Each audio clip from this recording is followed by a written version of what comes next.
نحمدہ نصلی علی رسول کریم۔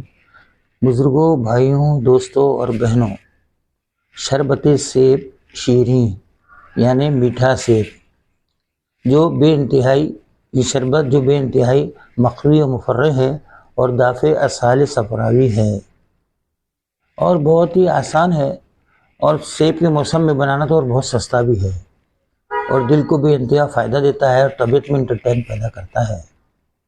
آب سیب یعنی سیب کو عرق تقریباً 10 لیٹر سیب کا جو ہے عرق نکال لیا جائے، یعنی اس کا جوس نکال لیا جائے اور اس کو جوش دیں، اور جب وہ 2 لیٹر رہ جائے تو 1 کلو چینی میں اس کو شامل کر قوام بنا لیں۔ یہ آپ کا شربت سیب تیار ہو گیا۔ مقدار خوراک 30 ملی لیٹر کی مقدار میں صبح دیں یا کسی بھی وقت جب آپ مناسب سمجھتے اس کو دیں۔ انشاءاللہ تعالیٰ بے انتہا فائدہ ہوگا، اور جو اس کو غور سے سنیے، بنائیے، خود بھی فائدہ اٹھائیے، اور دوسرے کو فائدہ اٹھانے کے لیے، اپنی ذات کو دوسرے کے لیے وسیلہ ذریعہ بنانے کے لیے، فائدے کا ذریعہ بنانے کے لیے ثواب کی نیت سے سبسکرائب کیجیے، لائک کیجیے اور شیئر کیجیے۔ السلام علیکم ورحمۃ اللہ وبرکاتہ۔